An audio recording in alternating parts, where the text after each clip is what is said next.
There we go. Welcome back. Yes. Thank you for tuning in, ladies and gentlemen. It is Monday night. You are here on Last Take, a shot in the dark. I am your host, Mr. Kevlar Treating joined with me, as always, Mr. Skip from Skips, Trophies, and more. And always by his side, up in the left corner this evening, Mr. Diamond Dirty D. Fellas, it's been a hell of a week, man. Yeah, man. Skip, Yeah, what's new in your man. world? Hey, man, just living. Happy to be here another whole year. Ooh, Know what I mean? Um, this weekend, what did we do this weekend? Saturday was there was a pop-up car meet, so to speak. It was pretty decent when I hung out there. And then my wife took me on a surprise dinner for my birthday. And we met a, some of my close friends for a dinner at Parker's on Ponce, and had a nice dinner, hang out and everything. And yesterday I didn't do anything but watch football and BS around. So there yeah, you go. There good you weekend, go. man. Well, Nighthawk, what's up, man? I'm gonna let you get a word in real quick, but we just over here at Last Take wanted to send something special out to Mr. Skip. Happy fucking birthday, it's the first day you're this age. Tell me, how does it feel to be 1 year closer to your grave? I hate to tell ya, but you're hella getting fucking old. If you were cheese, you'd already have motherfucking mold. Today's your day to celebrate another fucking year. So have your sex and cash your checks and drink some fucking beer. So happy fucking birthday, fucker, please don't get pissed off, cause instead of presents, I'm just sending you this shitty song. How did you surprise some shit like that? I will not be telling y'all when my birthday. Oh my god! Thank you, You sweetie. right? Goddamn! Oh, Oh man! well, Mr. D, what's new in your world? Not too much, man. Had a peaceful, little weekend, just chilling out. No foolishness. Still, dealing with some family situation that we got to take care of. Well, other than that, we here, man. We good. Ready. We done had some wild stuff going on that we have witnessed, experienced. Watched some high school football. I want to say congratulations to Langston Hughes winning the state championship, and that other situation that we will get into later. Ooh. So yeah, that's about it, man. Pretty much that's what I did. High school football here in Georgia is real big. Hey, my bad. I had myself muted. Well, Thank you. yeah, This ain't man. even Mister. Oh my god! Thank you, sir. Y'all know. This ain't Yeah. even Mister. This say, oh shit, I just saw it. God damn it. All right. Well, the Heisman Trophy has been awarded. Caleb Williams from USC has won, and he makes the first portal transfer player to win the Heisman Trophy. He was among Stetson Bennett, what's his name, Max Duggan, and I forget the last one. It shouldn't have even been close. The boy from TCU. Well, Oh, Skip, we're still kicking no. off. You're talking about the last one was Ohio State's quarterback. Yeah, CJ CJ Stroud. Stroud. CJ Stroud. Yeah, but it shouldn't even been close. That's Well, why Stetson Bennett cleaned up on every award he was up for. He won. I mean, not Stetson Bennett, but Caleb. Every award he cleaned up, he was up for, he won. So Caleb had 4,000 pass yards, 37 touchdowns, and only 4 interceptions this year. So mhm. they're going to be going up against Tulane in the Cotton Bowl, Oh shit. the Green Wave. Both teams are 11-2, so you know how it is. They Mhm. want to get somebody out there. Well, Mr. D, what do you think about Caleb getting that Heisman Trophy? I don't have any problem with it.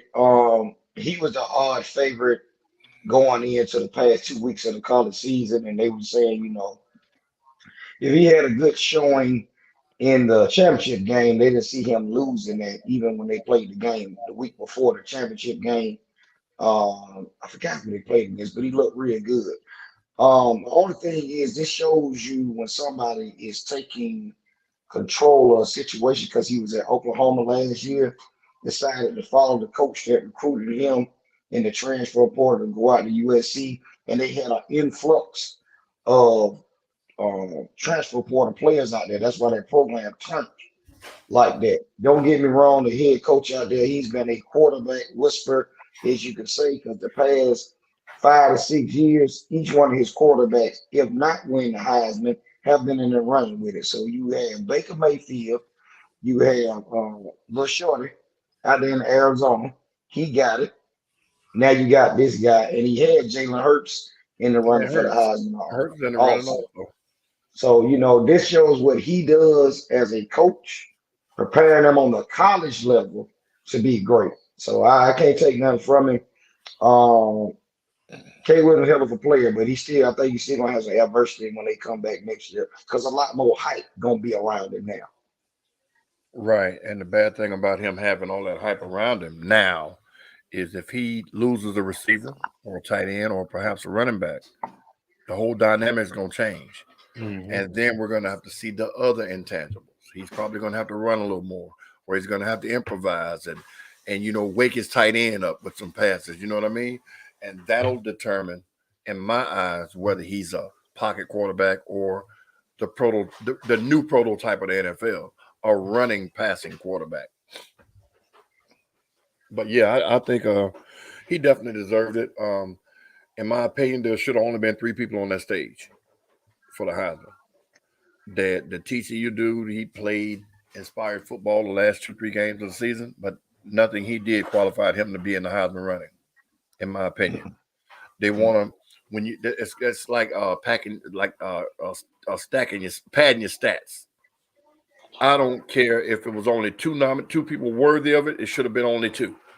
You see what I'm saying? But you want to do the little success story thing and the violin playing in the background. Damn all that. He did not. Nothing he did this year told me he should have been in the running for the Heisman or the Maxwell or anything else. But that's just the world we live in. Mm-mm. Well, I hate this time of year, man. It feels like we were just sitting up here a month ago talking about Georgia versus Oregon. First week of the season, it's time to go, and now we're at the end of it. Yeah. Yeah, pretty much, man. Once the season kicks off, it's like we have so many stories that we have to talk about. This is like that dead part of the year. It's a bowl season kick in. We gonna start bowl games and start kicking off probably the next 2 weeks, and then we gonna see pretenders and pre-pretenders and things going on next year. We're gonna see coaches moving. We get to see some of these athletes that we might see trying to go in the draft. Because what I do like in some of these bowl games, when they present it, they do show you on each team what player might potentially be going in the draft or what their predictions might be or what round he might go and how many star players are on both sides so you can actually see if that player flashes on your screen, and get to Sometimes see some of these schools that we don't always see on a national stage in some of these bowl games, and the different styles. Mm-hmm. Skip, you seem like you have other thoughts. no, I agree with him 100%. But my thing is too, when you shove these schools like a TCU and Oregon States and the Cinderella teams of the past into this scenario, they're gonna what's gonna happen is they're gonna get embarrassed at a major level because they're just not ready. Dion said it best. You can play good in your conference or in your FCS category, and everybody say, "Oh, well, he's ready for Alabama." No, we're not. Realistically speaking, he knows the team he had was not ready for Alabama, and these teams are going to start seeing that. TCU hasn't played a big boy school yet, have they? You know what I mean? A Power Five school. I'm gonna say that. I don't think they pay a Power Five school, have they? They will now, but Well, they played a conference, which is considered a Power Five I conference was gonna say, I thought they team. were in the Power Five. Yeah, they're in a Power Five conference, Yeah, but but I'm they talking about a school though. I mean, see, because Kentucky is in the SEC. You see what I'm saying? When it comes to football, Oklahoma, they beat Oklahoma. Kansas, they beat Oklahoma Oklahoma State, State. Kansas State. oh, They beat West Virginia, Texas Tech, Texas, Baylor, Ohio State. Yeah, they played some teams. they played They Ohio was State. they didn't play Ohio State. What Yeah, you say? my bad. I didn't mean I meant Oklahoma State. Sorry, Oh, Oklahoma State. So I was reading too fast. but my thing is, like I said, man, it's one of those things where now the good thing about sports is when the other team scores, you get a chance to score right back. Hmm. It's not make it take it. So they will have a shot, but I think the overall experience of the head coaches and the experience of the teams going into these playoffs is gonna just blow them away. They're not gonna be able to keep up. Hmm. Well, right now we're in the transfer portal era. So kids are the portal just opened a couple of weeks ago. Kids are going left and right. I know. Shit, South Carolina, we lost Austin Stogner and Jaheim Bell, which were our two biggest receivers, so that hurt a little bit. Of course, DJ Uiagalelei hit that shit as soon as it opened. Yeah, man. Any big news out of Georgia leaving? People leaving Georgia? We got one player, and he was a backup defensive lineman. We don't have these issues down here. But your South Carolina team, I think y'all lost a running back also. I think, but somebody left. I seen Uh, today, I just saw the two. I didn't see anything or today was though. it just a tight end? What's that tight end name? I Stogner and see. Jaheim Bell. Stogner went back to Okay, Oklahoma, and okay, Jaheim Bell so went to Florida State. that's who I'm talking about. So that's who I seen. Hmm. That guy there. But But Hmm. with, go ahead. I'm sorry. Go ahead. with this transfer portal again, Um, you can look at it on two sides. Dion showed us a little bit when he showed what he showed going, having a conversation with the team that was currently there. Don't think and get it twisted that none of these other coaches on these staffs are not having this conversation with certain players that's on the cusp of injuries, not underperforming, and so forth and so on, or even the ones that's on a partial scholarship with that university. So don't get it twisted. Some of these people you see in this portal, they're looking for better opportunities. Because what I seen a lot of quarterbacks that we don't know nothing about, and a lot of other players we don't know nothing about. And I'm just saying, like, wow. So you go on the portal and you just you guaranteeing that you gonna get on another university, or what are you doing? Because you can come back to a team, Hmm. but still, I'm trying to figure out what's the option here for some of them. If you're not a 4 or 5 star recruit, because I've seen a bunch of 3 stars, 2 stars. They don't even have none of the what with Dion's in division, none of the SWAC players. They don't have none of them in the portal. You don't see if they're transferring out of in. So you Right. just got the main course right now, which I think is a disservice. Yeah, but the portal is also good for a lot more reasons than what you just stated. In Georgia's case, and this is no knock on them, they don't have 5 stars and on the bench, like deep on the bench. You know what I mean? So they're not going to transfer out. Now, imagine if the portal was back in the early 2000s when Miami had 3 or 4 or 5 stars on the bench. We had 4 or 5 star running backs at one time. Imagine what would have happened. They'd have hauled ass. Now, the smarter players know when you're at an Alabama, a Georgia, a Miami, Florida State, whoever, LSU, the NFL, that they cherry pick it. So I wouldn't leave that school if I was seeing the field. But like Alabama's 3, 4 star running back was what, 4th string? He jumped in the transfer portal and everybody made a big deal out of it, but he ain't touched the fucking field. Hmm. So you living off your high school stats and you thinking the team gonna snatch you out the portal unless you communicated with somebody, you know. But the one, like Dion said in his speech to his guys, the bad thing about the portal is people think is when you go into it, it's like a draft. You just get picked up. That's not how that shit works. another school or another team has to see a need in you that they can't get out of high school fresh. So these guys are doing what's best for them, their career, and I get it. But just leaving the school because you're mad and all this shit, I'm gonna go in the portal and somebody gonna get me. That ain't always how it works. There you go. Well, fellas, that's a good little way to start the show. Hey, go ahead and take your one. Go ahead and hit it. Also, we're going to enjoy a word from our sponsor. This episode of Last Take is brought to you by KJ's Mobile Auto Detailing LLC. Hit up KJ anytime. He has same-day appointments available, y'all. Y'all got to hit him up. Same-day rain guarantee. Memberships available. Disinfectant, sanitization services, wash, wax, carpet shampoo, claying, steam cleaning as well. Hit up KJ's 470-231-6719. Tell them Atlanta Cast Network or Last Take sent you.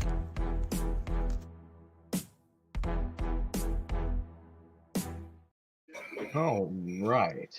Well, we just mentioned him a minute ago, but as we said last week, Deion Sanders has left Jackson State for the University of Colorado. And it's been a bunch of drama since.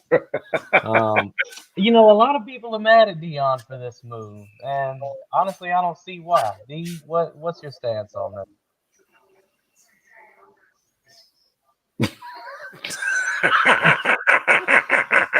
Look, I'm sorry. I'm sorry. No, that's exactly what you're supposed to do. Fuck I'm all of sorry. this, man, because they blind. Listen, man. Listen. Some of the backlash that's being said on the media, and I'm talking about mainstream media, Twitter, Facebook, Instagram, whatever. They are down in Jackson, Mississippi, hating this man guts. To be at the game, and after the game, y'all are chanting, "Bye, Dion, get out of here, this is that, whatever." You weren't saying it a week ago. You weren't saying it a month ago. And the man handled it as dignified as he could. Because that man right there, Skip, right there, where is it? Right there. That man, that man right there, Mr. Trophies and more. He would have got it. He would have got on the 50-yard line and cussed everybody out in the stadium and acted a plum fool, just like he from Miami as he would. So at the end of the day, I think he handled it the best way he can. He didn't leave the team in disarray or the facilities in disarray like some other coaches would have. So, you know, it just us as a people sometimes, it is terrible. It's terrible, and that's that man's choice. I want to let Skip get into it because I got some more as we keep going into this conversation. But I want Skip to put his take in here because it's terrible, and Skip has his own business. So let Skip take the floor. I wish this was like a Skip and Shannon. I wish we had millions and millions of followers so this could be picked up and people could point the finger at me, because nobody I know, including guys on the panel, on this podcast, my other podcast, and any friend I have, would want to go to work in a hostile environment. Nobody wants to go to work and put stuff in their desk and they get stolen out. Lock stuff in their car and the car gets broken into. Put stuff in a locker and the locker gets stolen out of, and nothing is done about it. Nobody wants to work in those types of environments, and that's just the minor part of it. Deion bought a whole damn micro AstroTurf football field with his money. He upgraded the volleyball and the basketball facilities with his money. He got a 10-year contract with CBS for the school. He was supposed to get a percentage of the gate if they sold anything more than 20,000 tickets. They had never had 15,000 in the stadium. But he was selling 60,000. They didn't give him a dime. You see what I'm saying? So the things that people don't know and they jump on somebody's back about leaving. No, again, nobody I know or associated with have ever seen would not take a promotion at their job. Would not say, hey, you know what? They want to transfer me across the street, man, but I'm y'all friend. I'm not going to go over there and make $5 million and I make $300,000 over here. Nope. Nobody on the planet would do that. But Deion got some money, so why would he leave? Why not?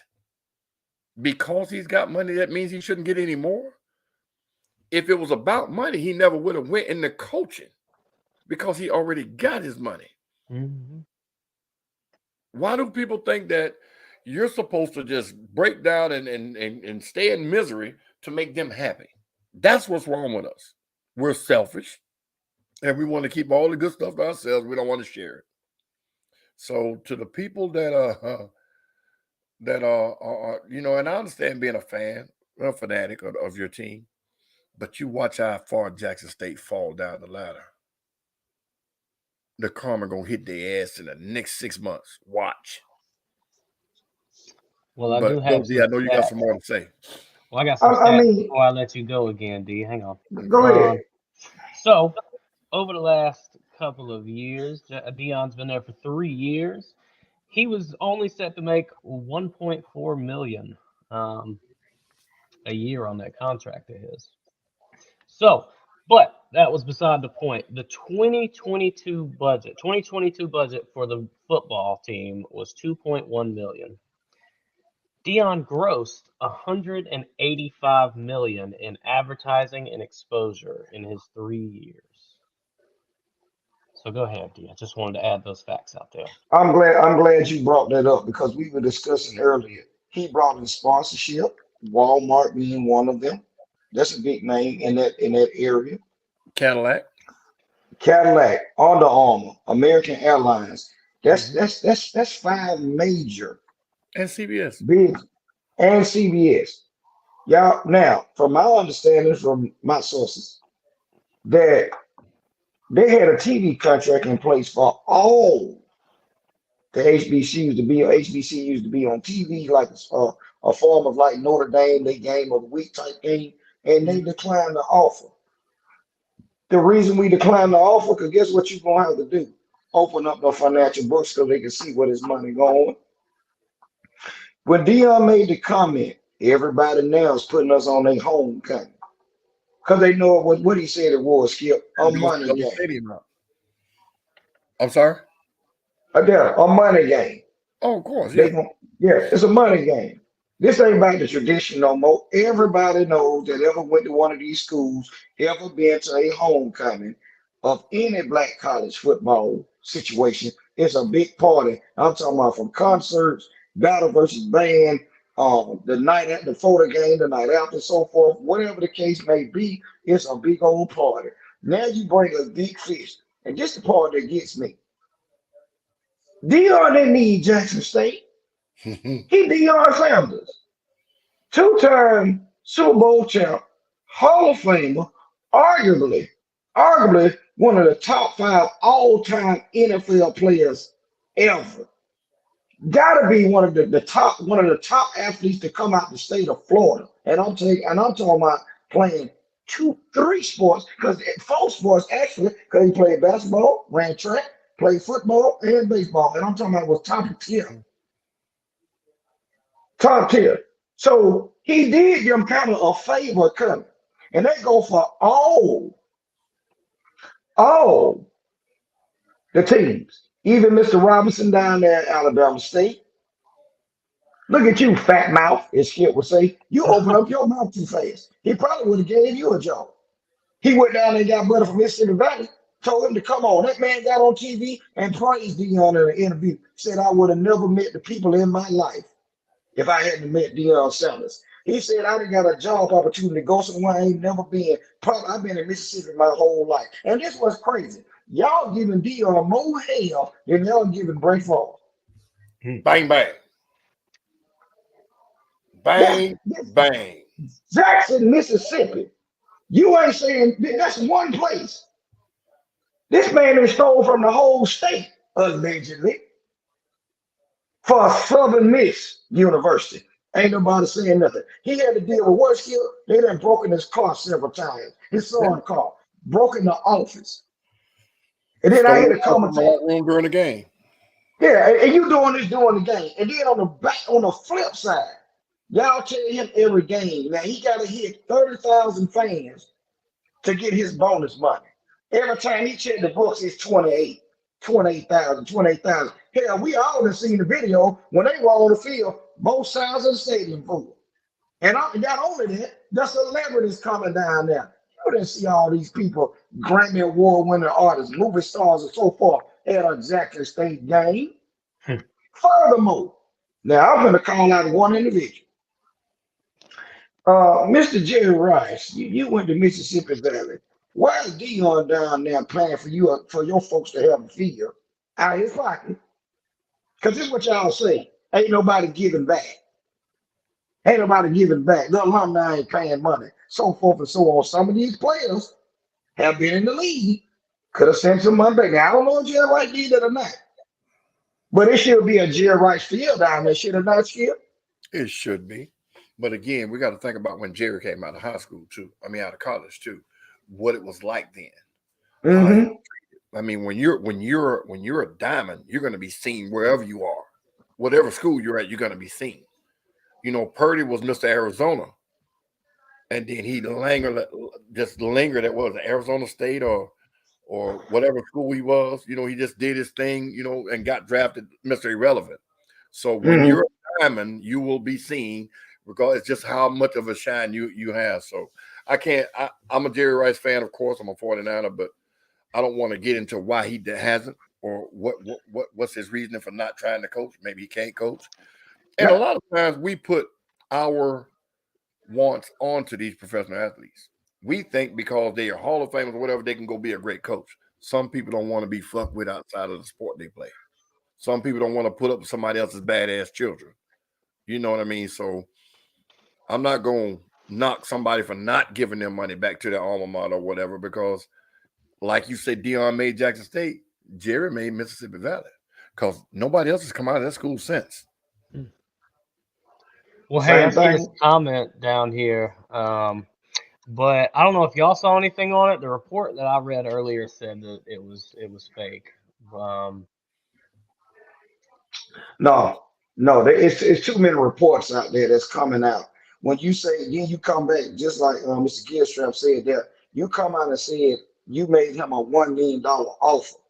But in that $1 million, he had to pay his coaches out of that. Some of the other reports, oh, hey, Dion paying money for food. He paying for travel expenses. He had Michael Strahan sent the boys in where they were wearing clothing. You see what I'm saying? Now, I'm not saying they pulled the budget in, but he was trying to show them how these things go. And this go back 2 years ago when they played against Florida A&M. And he offered, that let me know something was wrong then, when he offered to put the names on these boys' jerseys. Now, I remember going to the Heritage Bowl. Now, it's the Celebration Bowl or whatever it is now that they finna play in. I remember going, and everybody there was for the band. I don't like football. I'm trying to see football. Now, the football went up the part or two of Georgia, Miami, and the Florida State. But I like football. You know what I'm saying? You're trying to see what's going on. But they want to see these shucking and jiving and moonshining. When the band come out there. Well, you just show what part of the country you from. Shucking and jiving and moonshining. But you're not putting a product on the field. You don't have the facilities for these athletes. You don't have the training staff for these athletes, and they're not getting the national exposure. Now, don't get me wrong. Don't get me wrong. Some of them might not have the GPA, the SAT scores, or whatever the case may be to get in some of these students. That's the caveat of it. But you still getting the opportunity. I'm not going to diminish a college athlete and going to get a higher education. I'm not going to diminish that. Right. But now, one thing you said about these bands, these HBCU bands, they are the draw, not the football team. The Jackson States, the Bethune-Cookmans, the FAMUs, and what's the one in Carolina? I can't think of the name. North Carolina, A&T. A&T. The band is the draw to the football game. The Florida Classics that everybody in Atlanta breaks in that going down there too, they don't go to watch the game. They go down there for the band and all of the theatrics and activities outside of the stadium. They'll wait the 2-3 minutes before halftime, then they'll start going in. I've been a part of it for years. Even before I moved up here, that's how it was. So when you say the shucking and jiving, the moonshining and whatever else you said, the bands are a bigger draw than the football team. It just so happened that Dion went to a school that had a big band with a name, and he became, or the football team became bigger than the band. That's why they had 60,000 people there. But no other school has that. No other HBCU has ever had that many people at one game. Last thing I want to point out before we move on, Dion had a 27-5 record in his 3 years at Jackson State. So say what you want, Jackson State, beside their band, wouldn't really be on anybody's radar without them. But then, as Skip said, they're going for the band. So okay, let's go with that. So they going for the band, and the band is raking. So you saying everybody's paying tickets for the band and raking in all this money? Where the money at then? Well, you got to talk to the administrators about that. I can't count that. Because we what I'm telling you is Dion upped the ante when he put 60,000 butts in the seats. It wasn't about the band no more then. So would they butts in the seats? Show me the money. You know, like he said in his music, show me the money. But they told him versus showing him. So I'm gonna hit the dough. I'm gonna show you all the dough, and there you go. So again, I do say that we can let this go. All three of us sitting on this panel. We got people in our chat. We got people watching us. I don't know nobody on here. If you making $10 at your job, which we know a lot of people ain't, but I'm not disrespecting nobody like that, or even if you dumping trash at a job, if somebody come and tell you on fries next week, you gonna start dumping trash and get on them fries. If we go from fries and then they tell you, hey, I'm gonna start paying you $10 an hour, I'm gonna pay you $30 an hour. You leaving tomorrow. I'm leaving immediately to get ready for tomorrow. So y'all need to cut that mess out. He got a 2-year deal. I think it's what, $5 million, $10 million, 3 or 4 years. So as of right now, I think it's 2 years. 5 years for 29.5. Yeah. Okay, well, 5 years for 29.5. So I think they're giving themselves a cushion. I don't know if he make it all 5 years. He might go on the stake. And one thing I do know about him, he does work out his contracts. He doesn't leave until, as we know, as a free agent, or you try to trade him, but that's neither here or there, or somebody gonna come and buy that contract. And like you said, we've already seen him on campus. He's already working. He's showing us what he's doing. That's right. His name alone is going to sell out the first 3 games. Yeah, but he'll need a season and a half to even get them on track, because I heard this, that he made the statement to the Colorado players, y'all go ahead and hit that transfer portal. He basically said, if you don't think that if you think you're good enough to play in the offense that I'm about to build, stay. If not, he told him. I mean, I like what he said. He was straight up with him. If you think you're going to be able to play here with what I'm about to do, you can stay. If not, find somewhere you're going to get some more playing time at. Well, see, that's one way of getting those scholarships, because other than that, he probably wouldn't have had no more than 5, maybe 6 scholarships to offer. And I don't know their budget, so I can't say. I don't know, how that works. But hey, he cleared it up. Well, I mean, we know Colorado's budget gets bigger than Jackson State. We do know that. Now, the thing is, what other sponsorship outside the money that they're going to bring in with Dion being up there? You see what I'm saying? Now we're going to see that they haven't been on TV. They not been on national coverage. Wait till USC plays again. Now, USC plays against Colorado because they got to play them next year. Wait till Oregon versus USC. You know what I'm saying? I seen the guy told him, say, when we wear all black, that means we coming to a funeral with a hit of gold in it. They already getting it ready. You know what I'm saying? You seeing the catchy phrases, I'm coming. It ain't hard to find me. And that's what I believe, like I said, some of these, I'm going to say that conference, because we ain't going to go outside that. The aspect of all the players that's going to come in. I see them winning. They're going to be, I see they in the play. They might be in the playoff next year, Skip, with if they add in all these teams. 6-win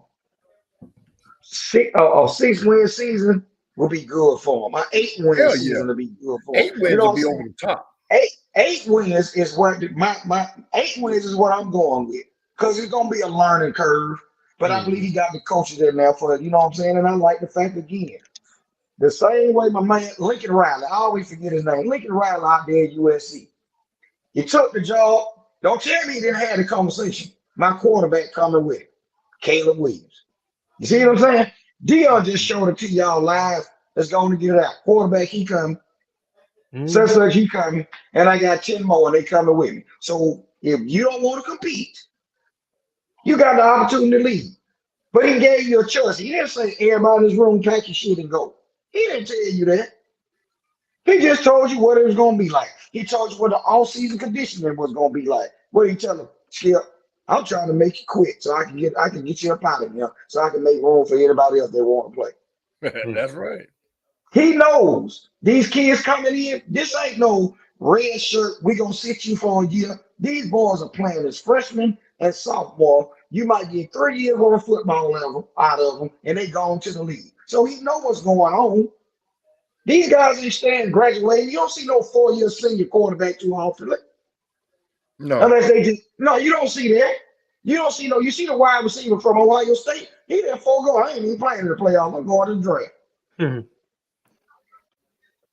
Well, another thing to this subject, and this is the last thing we're gonna say on it. Colorado, like as y'all just said, obviously Colorado's budget is bigger than Jackson State. Colorado wants Deion Sanders to come in and build a football team. They've got the sponsorships, and of course there's going to be more that come along with it. But Colorado's already a big school, so I think people hating him for leaving Jackson State is kind of, I don't know, backwards, because y'all needed him to get to this pedestal that y'all have been on, or that y'all have gotten to under his lead. Am I right or wrong here? To a certain degree. See, if you go down the history, I forgot to have this conversation with you too, Kevin. You go down the history. Dion is not the only former NFL coach that's coaching in some of these HBCUs. NFL. Don't get it twisted. Former NFL players that played on a high level. You see what I'm saying? You got Bo McDowell at Prairie View. Bo McDowell played safety in the league, played for the Houston Oilers. He's there. Eddie George is playing. Even Eddie Robinson Jr. He's a former NFL player. So don't get it twisted. If they got offered the same opportunity, they would too. Again, he Deion Sanders. That's where the problem come in at. You turn around, as we said, look at the facilities. They have the offer compared to some of the HBCUs. When you got to go in there and build a whirlpool, swimming pool, do all this stuff to keep your players up, train staff, and so forth, he doesn't have to worry about that where he is now. And some other coaches. You think Nick Saban is at Alabama worried about the finances of the football team? No. He got somebody to handle all that. You think I got to worry about the speaking engagements, the travel arrangements, where we eating it when we go to Texas, this, that, whatever. They have an itinerary already ready for them. Am I right or wrong, Skip?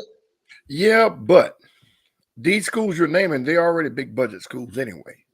So Nick didn't have those issues to worry about. Why I don't have the necessary facilities, or how much money do I have to spend, and my kids are not eating good. They had their own cafeteria. They got their own everything at these big budget schools.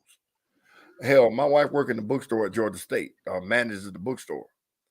The football team don't have to do nothing but come out and say, hey, my name's Skip. Y'all got my books? And they're already ready for them. The schedule is set ahead.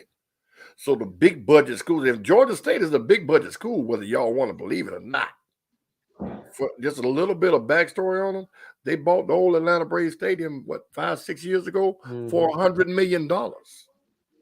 The very next year, they went and bought Georgia Perimeter College, all 5 campuses. And now they're just Georgia State's 2-year university system. So they are a big budget school. So I kind of got a little insight on it from, my wife working there and whatnot. But when you have a person like Deion who's seen it at Florida State, lived it 4 years, and then went to the pros and, I guess on his tour with his kids when I got to see where the school was at, and you go in there, you ask for all these things, and you're giving these bullshit excuses. He knew what it was. I don't need money, so I'm going to take half my salary and pay my coaches, but I'm going to get the right coaches. And people were like, oh, that's so great of him. He already got money, blah, blah, blah, blah, blah. But at the end of the day, man, the fan don't get to see the inner workings of how this shit is affecting him. why he's leaving, why he wouldn't stay there because he already got money, none of that. So when all this shit finally hit the streets that Jackson State was stealing money, they were lying to him about this, they promised him this and didn't give it to him, what are they going to say then? Well, he rich anyway.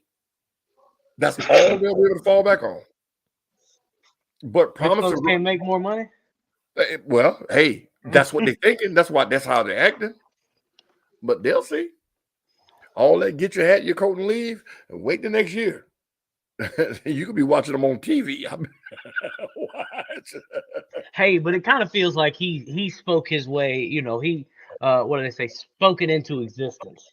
I mean, when all this and that came out last year of or this past year of people saying, "Oh, well, you ready to go take on Alabama and this, that, and the third," and he said, "Just give me some time. You know, give me some time. Eventually, we'll get there." And now he's taking that next step to getting there. Yeah, but see, now that answer you gave is not what he said at all. He said, no, we're not.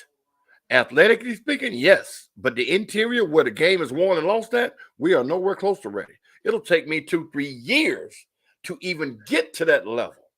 That's what you wanted to give me the time thing came in. But when they asked him that, he flat out said, no, we're not ready for that. I'm not going to put my kids up in no shit like that. Not no shit, but no mess like that. They're not ready for that kind of football. They're not. No HBCU is prepared for Auburn or Alabama or LSU or nothing like that. So, you know, it's one of those things where media have this way of needling, making these questions inflammatory. Regardless of how you answer it, it's going to cause some issues one way or another. But a guy like Deion, who's seen it from both sides of the ball, knows how to combat it. So I kudos to him, man. And then being an ex-athlete, you know, having went to college a little, you know, people got to understand there's always two sides to every story. Well, three sides, but you know, in this case, Mine, and the truth. right. But in this case, he's doing exactly what needs to be done. The answer Go The ahead. answer, soldier girl question, like down there, in my opinion, yes, because we already seen the intertwines of what he's already doing. He's already hired some coaches, like I said, the Mississippi Valley coach, and it's opening doors to bring up other people to make millions of dollars. As we seen, he brought the cheerleading coach with him. She didn't, and where she came from, he has a 20-year relationship with that young lady when he was coaching Little League. You see what I'm saying? He's brought up to a major university to bring in what he wants. You see what I'm saying? So when you start doing that, you're creating generational wealth. You're opening up the doors again for your sons, not just to have a Jackson State on a resume, they have a University of Colorado on a resume also, and the kids that you're going to bring in. Far as I remember in high school when we were learning how to do resumes and things of that nature, they was telling us, it's a possibility when you go on an interview, don't apply for certain colleges because they'll see you at, let's say, Perrier University, but then we got Skip University over here that might be an Ivy League school, and guess what? They're gonna They take that might to school. they're gonna take the Ivy League school. You will have some of them looking at the fact that, for instance, that was a party school. They're not gonna take you seriously with your degree. You might have one, but they won't take you seriously. So you got to look at what he's doing. He opening a door for a kid that might be in an inner city, never left home. He can bring them to a Colorado, just like when Nick Saban goes and get a kid from South Carolina and bring him to Alabama. Or let me say this: that's like Skip was talking about Georgia State. Think about what is a selling point for a kid in the country coming to the big city, because that's how Georgia Tech used to get their player. Well, Georgia Tech had a hell of a basketball team back in the day. They'll sell them on the city. It goes both ways, hand in hand, hand in hand. You got people like you said here going back to Jackson State. My question for our people in the chat: did Dion pimp Jackson State, or did Jackson State pimp Dion? They pimped him. No question. No. I mean, it'll come out. And when it does, I wish I could just be a fly on the wall of all those people that was talking all that trash. But just a little of what you said about the resume, using the resume. That's a great way to compare it to make it make sense. In football, the school you come from makes a difference. Steve McNair came from a small school, but he showed his ass on the level of he could play in the NFL. A Jackson State football player, unless they were already ranked high coming out of high school, won't get that same exposure without a coach prime. So you go to Colorado, where you're right up there where Denver is, the Broncos. I think they're like 10 miles from Boulder. Mm-hmm. I mean, Boulder is like 10 miles from wherever Denver is. So it's one of those. I'm padding your resume, just like you said. So now you get to see how good Shador is playing against way bigger talent, way better talent, a lot more seasoned teams versus what BCU brings to the table. So yeah, he's gonna open a lot of eyes with the way he's working things, because the question gonna be asked, well, why'd you do this? Well, why not? And that should be his answer, but he'll explain in detail. But yeah, JSU pimped Dion. That they definitely did. And I want to say the whole conference did, Skip. No, because the whole conference didn't hire him. No, what I mean by that is when he started breaking down the fact that everybody was putting them on homecoming games. Okay. You know what I'm saying? That's what I mean. Homecoming game can't be the first game of the season. Can't be the second game of the season. So there was only possible three homecomings and games they could have played, which was probably 8, 9, and 10. You know what I'm saying? Because you still got senior night and everything else. So I get what you're saying, but why not capitalize? So they didn't pimp him; they just took advantage of a situation. JSU was the pimps. All this lying and not showing paperwork, and like the rumor is, cooking the books, and he has to pay for this. He's paying for that. Y'all ain't offering to do nothing. But like you said, Brett Favre can go down there and get money for this and that from the state. And the same people ain't screaming about that. Well, fellas, that was nice. We're gonna go ahead and shift gears here.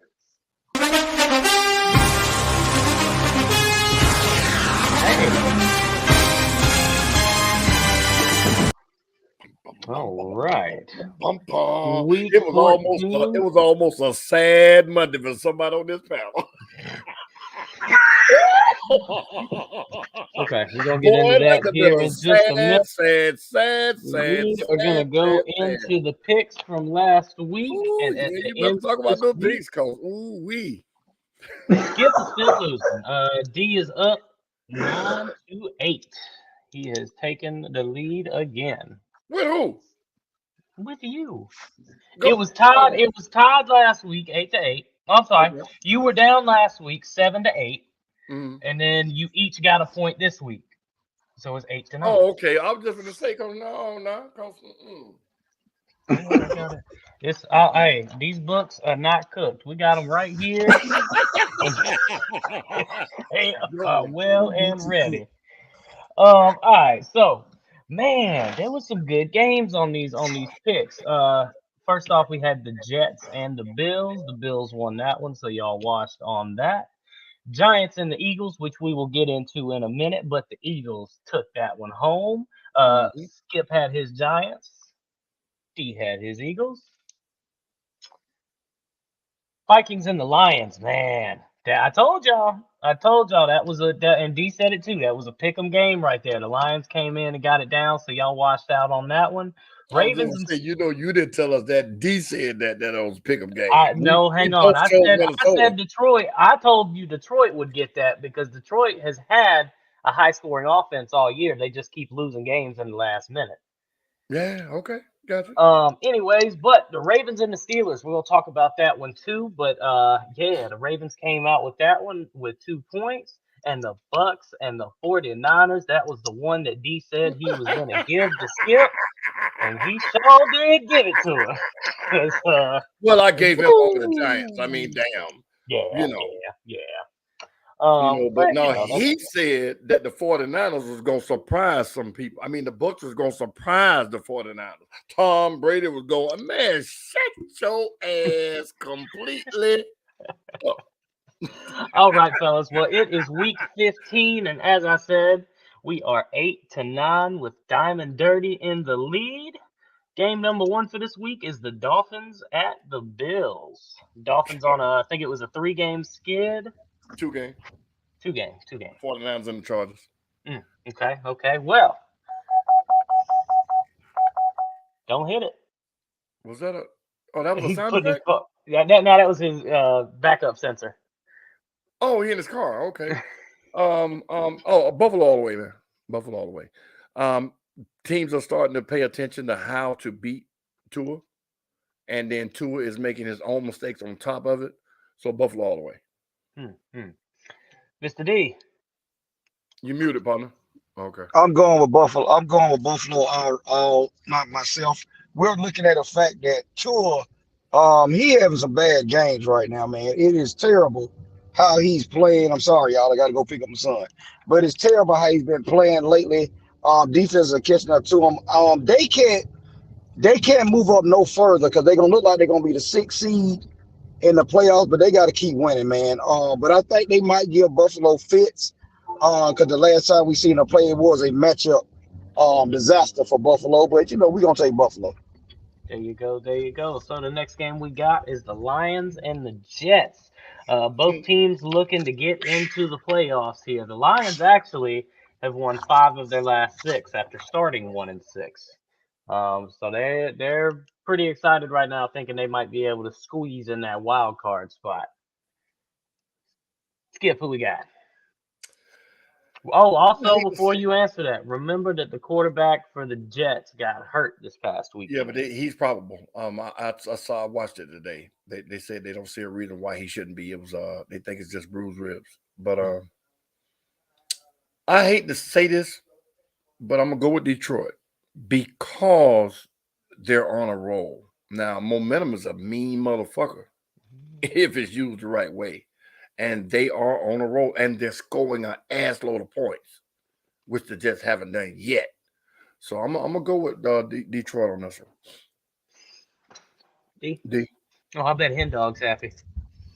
Yeah, I'm going to take Detroit too, man. They are playing inspired football. We have seen them time and time again, like Kev said. They have been putting up points, and to be honest with you, they are still in the playoff hunt. They are still in the playoff hunt. The way they've been playing, Jared Goff has been playing lights out. They have bought into what their skill players is. They run the ball and they play good defense. You know what I'm saying? And again, they don't turn the ball over as often, and they're not a pushover like everybody thinks. They're playing good football. That's flat out what it is. There's nothing you can take from them. That's exactly what's going on. There you go. Matchup coming out of NFC East, we have the rematch of the Giants and the Commanders. Both teams sitting at 7-5-1. I like the Giants. And I like the Giants because now their back is against the wall. Nobody thought they were going to beat Philadelphia. I picked them because, like I said at the beginning of the season, my homeboy got drafted. I'm going to ride with them until they play the 49ers. Other than that, I'm going to ride with them.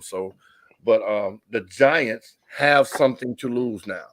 The Washington Commanders are overachieving, in my opinion. They're still 53 professional players, but they're overachieving. So that's my opinion on that. So I'm going with the Giants. I'm gonna take the Commanders in this one. I see the Giants are spiraling out of control. We don't, they have offensive line issues. The Commanders' defensive line, they hunting. They are putting pressure on the quarterback. They're doing things. And they just had a tie a couple of weeks back, right? Yeah. Yeah. So that. Yeah. So and then I'm trying to figure out. Carson Wentz got activated off the injured list, so I'm trying to figure out which way they will turn. Would they go with Heineke? Would they go with Carson Wentz? That's dependent. And I'm trying to see is Chase Young is he coming back to play? Because he hasn't played. I don't think so. He hasn't played yet. And again, they defensive line is playing hellacious. And with the injuries that the Giants have, I don't think they'll be able to run the ball to keep that pressure off Daniel Jones. So I'm gonna go with the Cobra Commanders, as I would like to say. Okay, Cobra Kai. Yeah, they were talking about. I don't know if y'all have XM, but I was listen. I always listen to the NFL radio whenever I'm out, working, and they were talking about today. Oh shit! I just lost my whole train of thought. Oh, with Carson Wentz getting activated, what should be that next step? I mean, Carson Wentz is who he is, but Heineke's playing good right now. So they were kind of saying, if Heineke starts to slip, maybe you pull the plug. But I mean, as far as it is right now, I think Carson Wentz will stay on the sideline. All right, fellas, the last game we got here is the Titans are going to LA to play the Chargers. Both teams 7-5. Titans on a Mm, skid as well. Chargers. They were Chargers. Point blank. mm, mm. The Titans lost a game yesterday. They had no business losing, and I Yeah. think they got exposed. The Chargers won a game yesterday that they should have won, and I think they woke up. Picking the Chargers. You They picking the should have Chargers? beaten. Go ahead, D. I'm sorry. I'm gonna pick the Chargers in this game because what we see is when King Henry don't get over 75 to 100 yards rushing, they don't win. Tannehill, they don't really have any skilled athletes on the outside. And what's crazy with the Chargers winning the game yesterday, they kind of exposed Miami because they didn't have they back in Daryl James didn't play. They have injuries all over the field on the defense, and they outplayed. I think Justin Herbert will outplay Tannehill, and they have more skilled players on that offensive side of the ball. So, I give them a 10-point victory here. They're gonna win by 10, I do believe. Oh, Hmm, wow. there you go. Well, hey, another thing that they've talked about today, actually, on NFL radio was Justin Herbert versus Tua. When you're looking as far as down the line quarterbacks, the question that they asked was which one do you think is going to have a more productive career? But I don't think Justin that's the Herbert. right way to ask it. Justin Herbert. Period. Tua is injury prone. He came into the league with an injury. He's been hurt since he's been in the league. Justin Herbert is a stallion, or what do they call it? A stud. Stud. What is he, 6'4", 6'5"? 6'4", I think. Yeah, he's a monster, man. Tua is 5'10", 6 foot. And not that height makes a difference, but when you're already fighting against injuries anyway, and Tua could have a Hall of Fame career. Doug Flutie did. Well, Doug Flutie didn't have a Hall of Fame career. He had a great career. But Tua could have a great career, but I don't see him being a better quarterback down the line than Tua. I mean, than Herbert. Hey Bear, obviously it. But Herbert. no, it ain't. That's not even close. They're looking at one game or one season and saying that he's going to be better. When all of the stats, if Tua hadn't been hurt coming out of college, he wouldn't have been ranked higher than what Herbert was. Simply because he played at Alabama and he won a national championship, that put some kind of halo around his damn head. He had a stacked fucking team in Alabama. He has a pretty stacked team now in Miami. But before they got there, he was on the fucking bench. You get what I'm saying? So, no, I don't. Go, D. I would say this: if you want to compare the two, take them off those teams and swap players. What would San Diego be with Tua, and where would Justin Herbert be with that influx of speed that they have down there in Miami? It'll be just like they did with the Rams and the Lions. They swapped quarterbacks, and one took off, and the other one fell off. But what you will see is you'll see Oregon 2.0 with Justin Herbert down there with all that speed in the NFL. You see what I'm saying? So that's one of the difference right there, kid. Don't get me wrong. It was more fanfare and hype around Tua because we seen it with all those athletes around him throwing the ball around. Jared Judy, Waddle, and the other guy, Devontae Smith. We seen what was going on at Alabama, but it's a different situation when you get in the NFL. He's injury prone. He's one hit away from might be retiring from the league if he get another concussion like we seen him have. Mm. So, hey, this is the situation we in. But I say Justin Herbert. Justin Herbert has the most upside. The only thing I would say this, Skip, with him, what's gonna hurt what would hurt him a little bit is him being in the same division with Mahomes. Because now you fight with Mahomes every year, because that's who you going against. What you got, but on the flip side, you got Tua fighting with Allen over there at Buffalo. So it's gonna be hand in hand. Right, but look, Drew Brees languished in San Diego for the longest, and he was a fucking monster in San Diego. He hurt his rotator cuff, and they just threw his ass to the ground, so to speak. And then you go win a Super Bowl with the Saints. You see, so it's always good to have a rival because it's something for you to get up for. Because Peyton had Elway.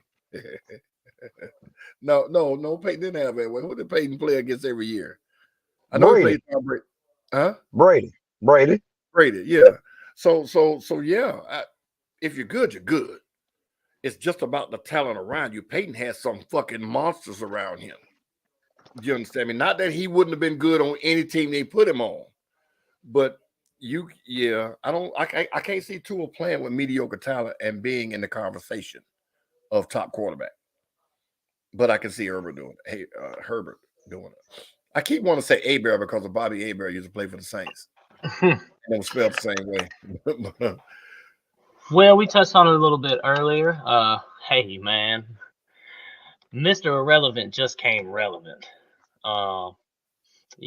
Skip has said it plenty of times. A backup quarterback is supposed to come out and do his job.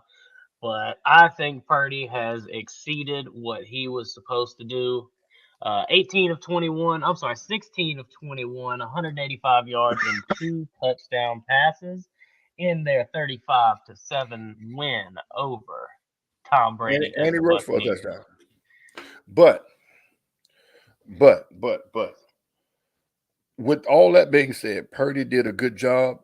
But the commentator said it during the game, and I don't think a lot of people heard it. Purdy was playing against the number 1 defense every week in practice. So him coming out there playing against Tampa Bay wasn't no shock. Mm-hmm. Well, the Niners have had the number 1 defense for the last 5-6 weeks. So this man has been practicing against the number 1 defense for the longest. So him going out there, it was the same speed because he saw it in practice. All he had to do was remember what he learned when he finally got to play. You see, so it's coaching, it's strategy, and it's everything else. And the whole playbook has not been opened up for him. I know that. But a good coach knows the parameters of his player, of his star player, so to speak. So if you got a third string quarterback, you had to have a game plan for him. And they probably had to throw it together real quick, especially after he had to be thrust into the game like he did last week. So, coaching. Because I say it all the time, it's 53 professional athletes on these teams. They don't have any high school players or any college players. These are professional athletes. They got to come to work, go to the study sessions just like all the stars do. Now, the stars probably can get up and walk out because they're stars, but you're still held to the same standard as the stars. So we'll look past that part of it. There you go. Well, didn't he get an oblique injury? I'm not 100% sure what an oblique is. Yeah. Yeah. It's your hip. Okay. Mm-hmm. Okay. So I think they said it's a day-by-day case. He thinks he's going to be good to start. Go ahead, D. Listen, the 49ers might have found them a diamond in the rough, to be honest with you. I didn't think he was going to show up and show out like this. That's my foolish thinking, because you Skip is right with the point of him saying he is going against the number 1 defense. He has been running the scout team, so forth and so on. And the young man showed poise out there. Now, in the second half, he didn't have to throw the ball as much because they were blasting Tom Brady defense in the head. Let me say this first. Tom Brady of yesterday was 7-0 before yesterday's game, was 7-0 against first-year starting quarterbacks or whatever the case may be, and he just lost quarterback his when they first. first start. Rookie Yeah, quarterback. and he just lost his first game to Mr. Irrelevant. Mhm. Another thing that shows you getting that young man prepared to go against what he had to go against. And to be honest with you, Tampa Bay looked like shit. Yeah. Yeah. And I'm gonna tell you, they haven't scored. Did you know this, Skip? They haven't scored over 20 some points in probably the last 4 5 games. So it's been a struggle for them to even score. So when you go against the number one defense in the land, it's gonna be hard. I just thought in my mind of thinking that they was gonna get a guy a little fits because we usually don't see a guy come in just ready to play like that. And we seen the guy up there with the Jets a couple of weeks back come in and he played hella ball, Right. but White. not Yeah. yeah, but not to the point of what this young man came in did, going against arguably the greatest quarterback to ever play, as the fanfare goes, and so forth and so on. But again, any given Sunday, you can get your ass kicked, and it wasn't no fluke either. This was No. from the this was from the first whistle. You seen who was the most dominant team on the field, and you seen it more physical. Seemed like they were more prepared to play, and it's a damn shame. Outside of what the 49 do, because I'm not going to take nothing away from them, Tampa Bay looks horrible. Mhm. Yeah. But and to piggyback off that last statement, they look horrible. I hate when people make this statement. He's playing against the GOAT. No, the fuck he ain't. How can two quarterbacks compete against each other? He playing against Tampa's defense. Brady's playing against the 49ers defense. Now, if you want to say he's playing against a Brady-led team, if this had been the Patriots, they would have beat the shit out. Well, I ain't going to say this year, but in the past, they would have beat the shit out of the 49ers. Because the Patriots defense came ready to play every single game because they knew they had Tom on the other side. The Bucks came out there, well, we ain't got nobody but Tom and what's his name, the wide receiver, number 13? Mike Evans, and we ain't got no tight end, and we ain't got nothing. And then Fournette is playing like he ready to retire, so we Mhm. just gonna do what we can do. And when you have a quarterback that has played against a better defense than what he's facing, that's how they're supposed to look. And that's what that shows. So when people say, "Oh, he played against Tom Brady," no, the fuck he didn't. He played against Tampa Bay. You know what I mean? So he beat Tom Brady. No, he didn't. He beat a Tom Brady-led team, but he didn't beat Tom Brady. Now, if you compare stats, okay, he outdueled him. But no, they need to stop that. I hate when they do that. How does it feel to play against Tom Brady? Tom Brady didn't line up on the defensive line. You know what I mean? I hate that statement when people say that because no. Well, we're gonna move on here, Mr. Talk D. about the It is on you. The Eagles are playing some scary football. That is lights out from whistle to whistle. They're making the shit look easy. You just Scary, not Well, recognizing that? scary. I've said it every week. Oh, okay. I was just gonna say you say like they just started playing that way. No, they've been balling. I've said it every week, but they keep Sir, continuing to keep their foot on the gas. And I say scary because as an opponent going up against them, what can you do? I mean, everybody's trying and nothing seems to be working. go ahead, Skip. Got a prediction. The Cowboys gonna beat the Eagles. Now, want to know why I say that? By the time they play in what 2 weeks, 3 weeks? 2 weeks. In 2 weeks, by the time they play the Eagles, they will have already clinched home field advantage throughout the playoffs, and they're gonna rest their starters. Mm.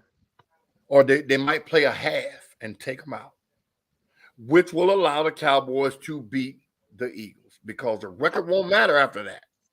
You get what I'm saying? Well, they already Now, clinched. if this was one where the Cowboys were one game behind them, I'd give you 14 points. I'd give the Cowboys 14 points. With that defense they got, Dallas got a fire-ass defense. I would give them 14 points against this Eagles team that's playing now, full strength. But, yeah, I predict that in 2 weeks' time, because the Eagles are going to win the next 2 games, they'll lock up home field throughout the playoffs. And when they play Dallas, because they know Dallas is going to pin their ears back, they might play a quarter and a half, maybe a half. And then the second half is going to be like a goddamn preseason game. Watch. That's my prediction. Go You know what, Skip? I would have to agree with you on that, depending on what's going on. Because if they gone, they already clinched the playoff berth. And yeah, berth. I'm talking about home field advantage. Now the thing is with the only other team that was close to them is the Vikings. They were now that they lose, they 10-3. Yeah, like I said, they win 2 more games. That game, I mean, they win the game next week, which look like they will be favored. Because we got the Bears next week. Yeah, the Bears this Sunday.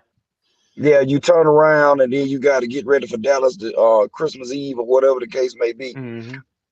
The game ain't worth it if we gonna get hurt players. It's not worth it.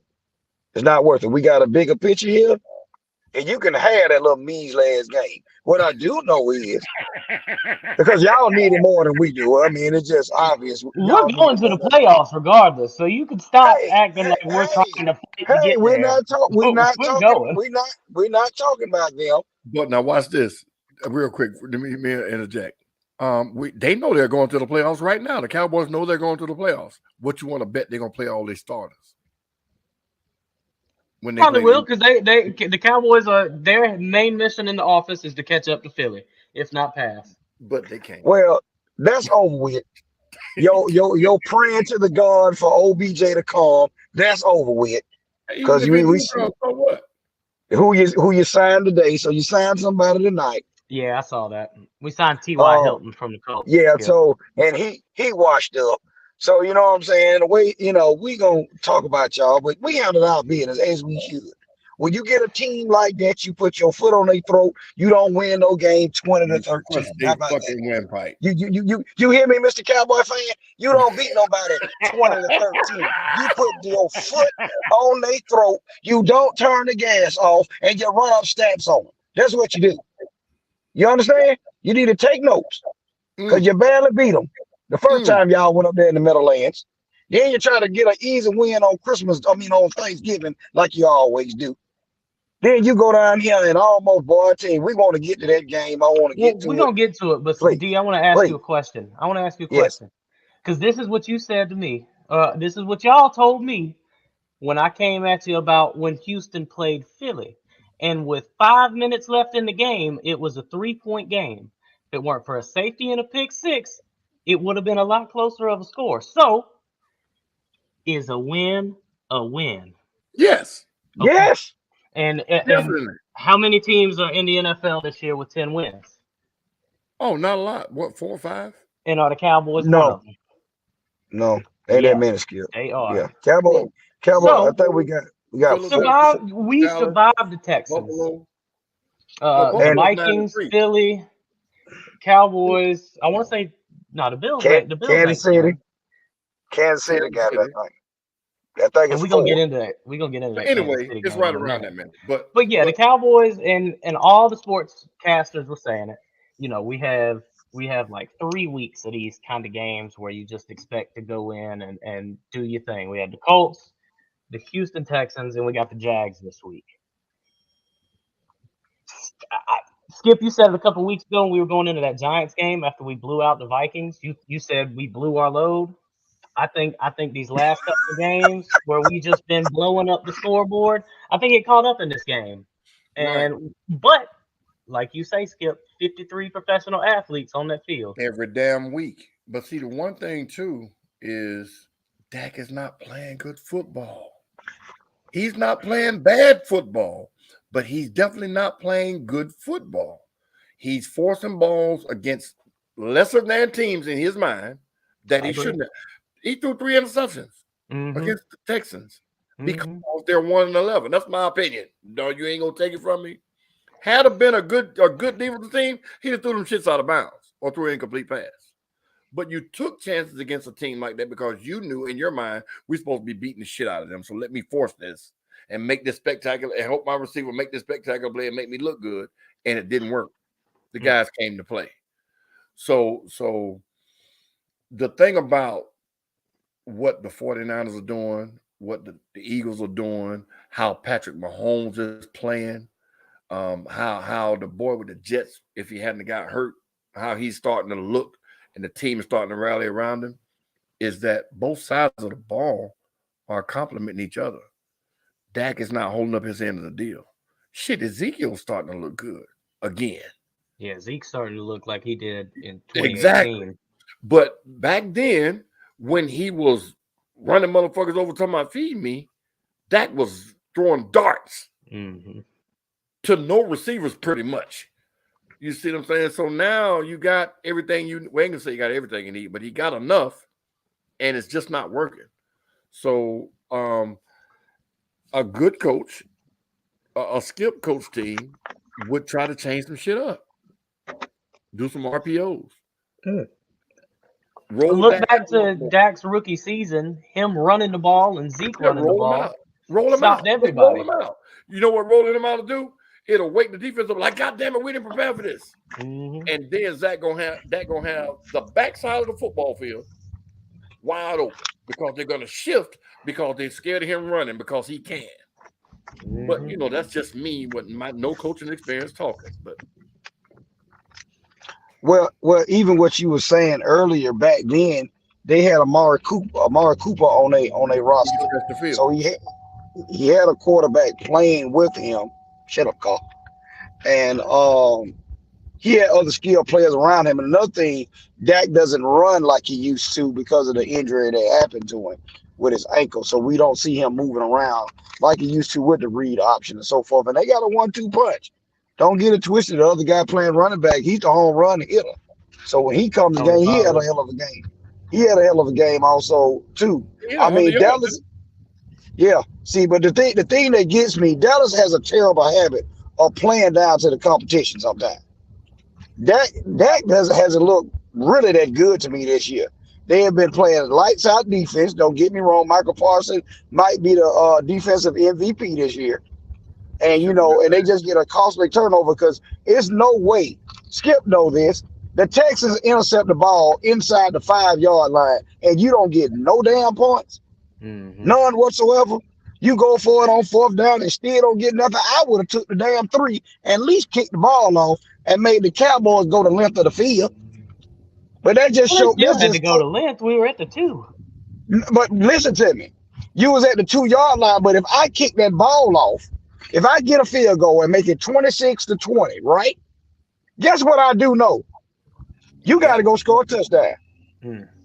They gave Dallas the opportunity. All Dallas had to do was get to the 45 True. or the Texas 35 and kick a damn field goal. I would have got my points and made them drive that ball. because the play So caller would have again, been completely different. They Mm-hmm. wouldn't have had to mhm, worry about an incomplete pass down by 3 versus down by 6. exactly.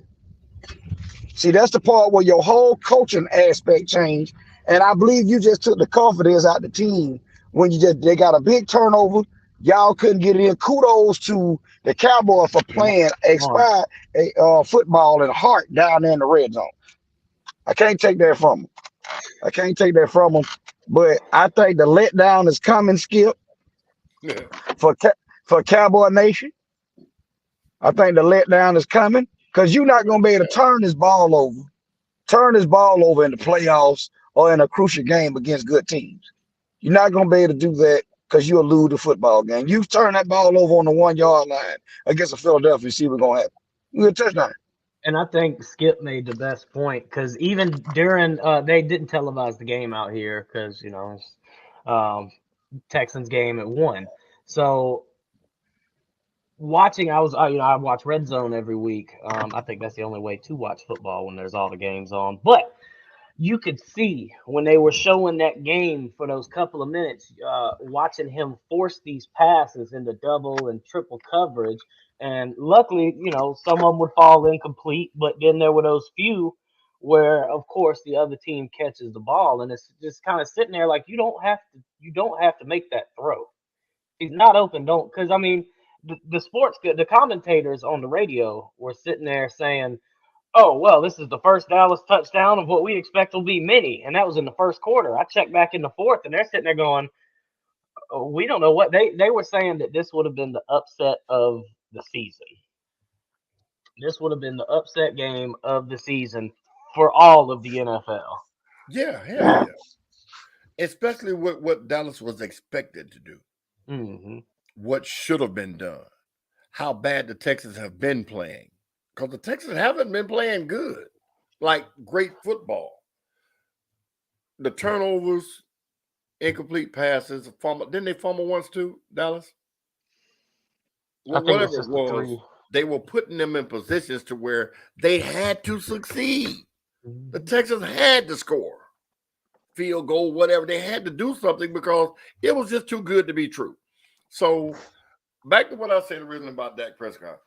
He got to go back to something that he used to do great. Roll out. RPO. Use the little flashback you got. Hand the ball off to Zeke. Put him around the end. Make it to where you got one side of the field worried about you coming over there now. Because if they start pulling guards and rolling them out 3-4 yards, the backside of that defense that they playing next week is going to have Dak looking like Steve Young. I promise you. He'll probably have 148 QBR.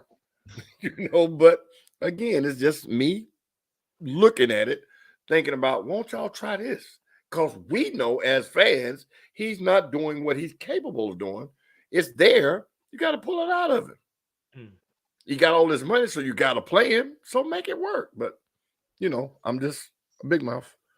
Well, Big Mouth, we're going to let you give your trivia for the week. Mm-hmm. Well, I'm going to be honest with y'all about trivia. I'm going to come off the top of my head with something because it is my birthday and I forgot all about it. But, let's see here.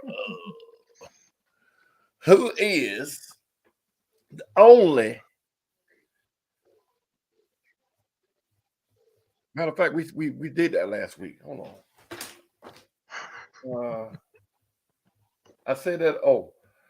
What head coach never had a losing season? I did that one, right? I don't think so. No, I ain't heard that one. Losing season what in the NFL? Never had a losing season in the NFL.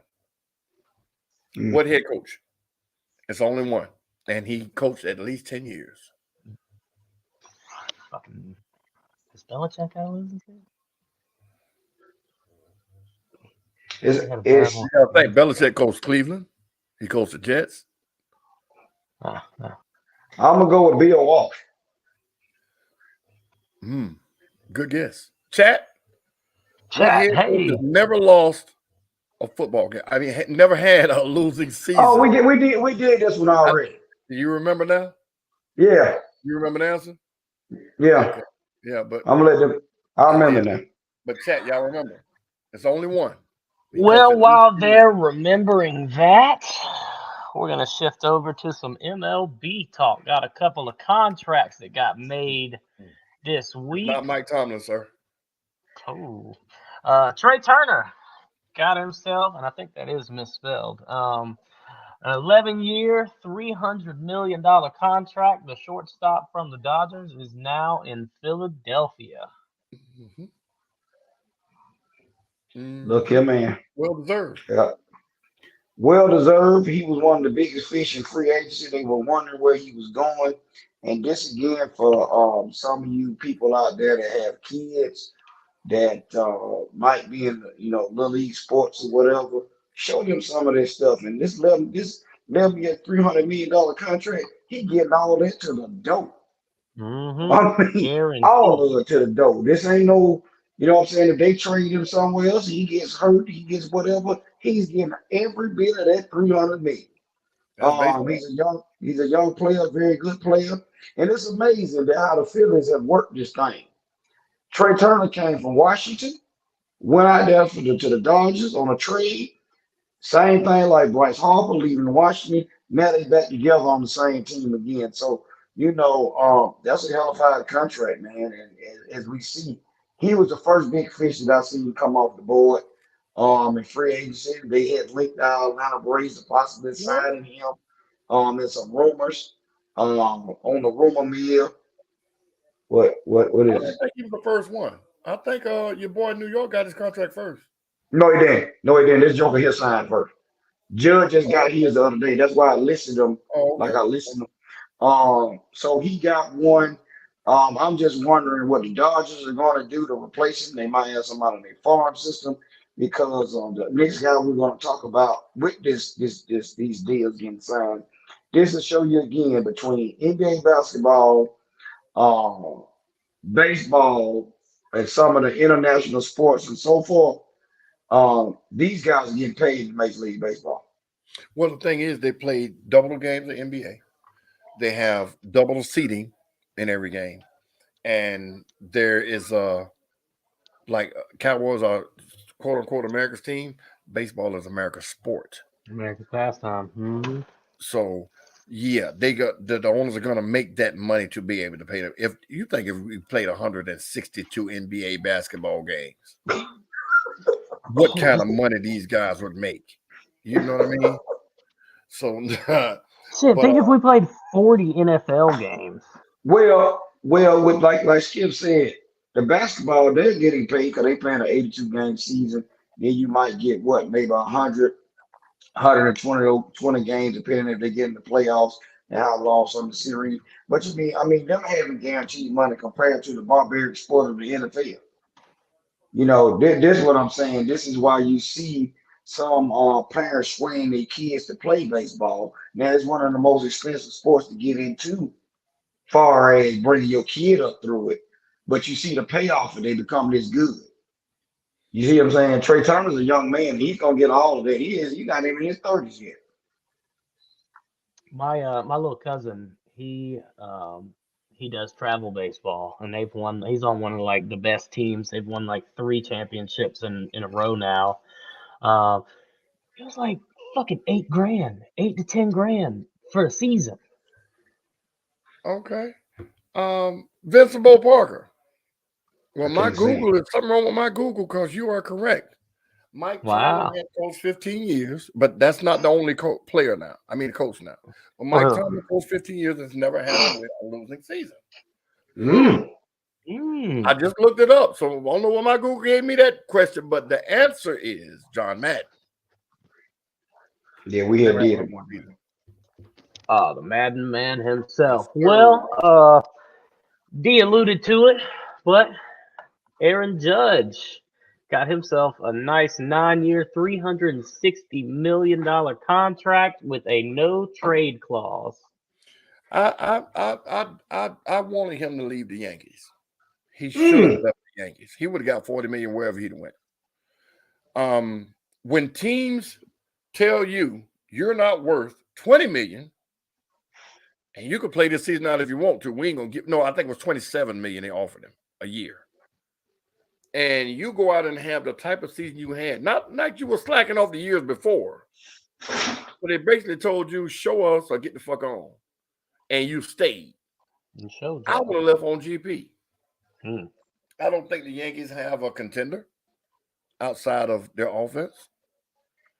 They'll not saying what they're not going to do in the offseason, but I would have left. There's a whole bunch of teams that could have given him 40 million a year. But, Well, when you break that down, that's 40 million a year. When you break it down, that now. ain't what they offered him before the season started, or up to the first 2 months of the season. Yeah. And San Francisco offered him 390. I do believe. I think it was San Francisco offered him 390. But I think I mean, to be honest with you, from what I was understanding with my cousin, he's in the baseball enthusiast, and he was telling me that his mindset was he didn't want to fall into the trap like Robinson Cano did. Remember, Robinson Cano was all world playing for the Yankees and so forth and so on. Left there and went to Seattle. He's never been heard from again. He got into a scandal with PEDs and so forth. That's personal. And all that. That's before because he was all world when he played for the Yankees. I think he feels like he has unfinished business. He's in a comfort zone up there where he's playing. Yeah. So hey, we'll see how it played out. He's deserving of every pick.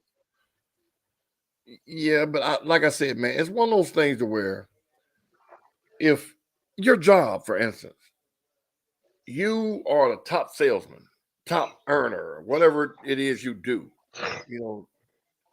And all of a sudden, it's time for your contract to be renewed. And they say, we don't think you're worth $25 an hour, hypothetically speaking. Now, I make $22 an hour. No, I think it was, hypothetically speaking, he makes $20 an hour. So you telling me I made y'all all this money and I'm not worth $5 more an hour? Well, we'll wait after this season, man. After this year is over with, after this fiscal year is over, we'll see what you do. And to me, that's exactly what Cashman and the Yankees did, thinking he was going to falter, and then they could have paid him less. And a player, because he's been a monster since he's been there. So you sign these players like with your boy with the Ravens. They could have signed him cheap if they signed him last year. Mm-hmm. Not even a whole lot after the season, man. He's gonna bring in a Pat Mahomes type deal. But I wouldn't reward them because they got rewarded with him staying. Because now they have drawing power to the team. We got Aaron Judge. Come on, man. Come team up with the Judge. No. And the Giants are ready to go. So it's not like he couldn't have stepped in there and contributed instantly. So you rewarded them by staying, in my opinion. Damn that comfort. But that's what it is. Well, fellas, we got one more on the list here. Sander Bogart got him an 11-year, $280 million contract with the Padres. Now, with that being said, he's an older gentleman, so he's already 30. And I'm gonna tell you again, like me and Skip had discussed, he plays shortstop. So that lets me know that they're gonna move Tatis to the outfield or somebody gonna be DHing. And the Dodgers, ULA Dodger fans out there, these guys right here cutting. Ain't no ifs, ands, or buts about it. They got a pitching staff together. They got bats everywhere across the field. I didn't see this happening. But where's Sunday gonna find all this money, Skip? Well, California is a big market, and you keep putting big names in the dugout. Big money is gonna pay for the seats. That's just what that is. But I'm gonna tell you something, man. This is my prediction. Bogart's gonna play third base, or he gonna move to second. They're not moving Tatis off shortstop. Well, you got what's called playing third now. You got Machado playing third. Machado. He can DH. Mm. And he could platoon. They could platoon there. They could flip flop. I do not think they upset that defense by taking Tatis out of short and putting him in outfield. It's too much running out there. Not that he can't, but when you're used to being a vacuum cleaner, what I call infielders, having to track a ball, not saying he can't because he's a hell of an athlete, but that's a whole nother world. That's why when the Yankees got Rodriguez, we're not going to move Jeter. And Rodriguez was the better shortstop. Make no doubt about it. Look at all the gold gloves he was winning with Texas. Tell me I'm wrong. Matter of fact, compare the gold gloves when he was a shortstop. When he was in Seattle, man, he was a hover.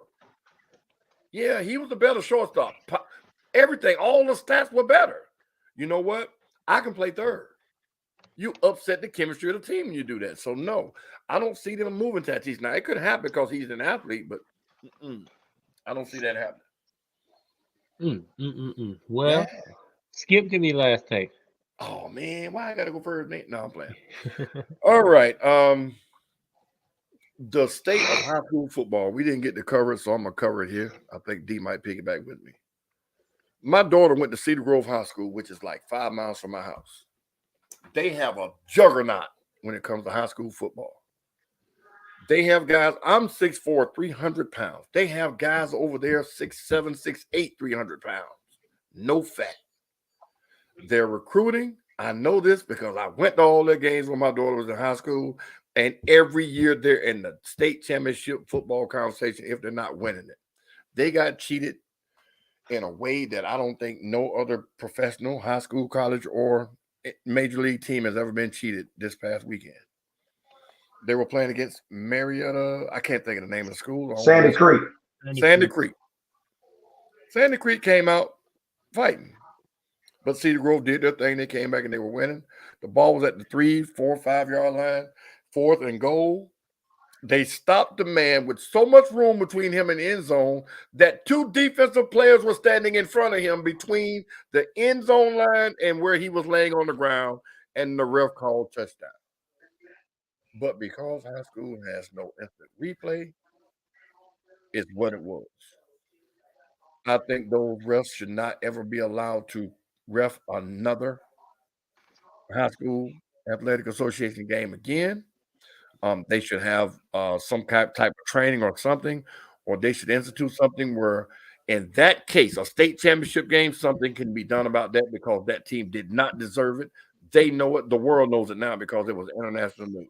So with that being said, man, they need to clean up this high school athletic association bullshit they got going on because these kids were crushed because the ref took the game. It was no way in the world you could have thought he stretched that ball 3 yards when your arm is only 6 inches long. And Skip, I've actually got the video right here, so I'm gonna play Yeah. it before D takes his. Mm-hmm.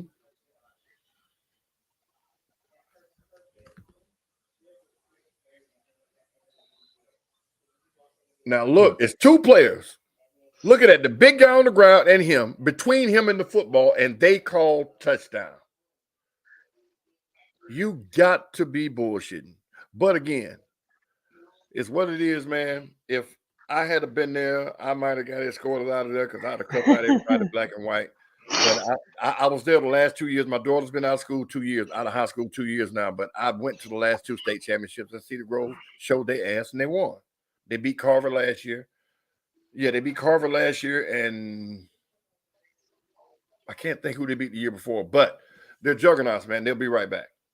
But, they need to do something about that. That's my last take. And thank you all for the birthday wishes. I appreciate it. Soldier Girl, thank you much. Thank you very much. I think Nighthawk came in and said happy birthday, and a couple other people. Tressa, thank you if you're still here. I appreciate it. Yes, again, happy birthday to Skip over there. Much blessings to you, brother.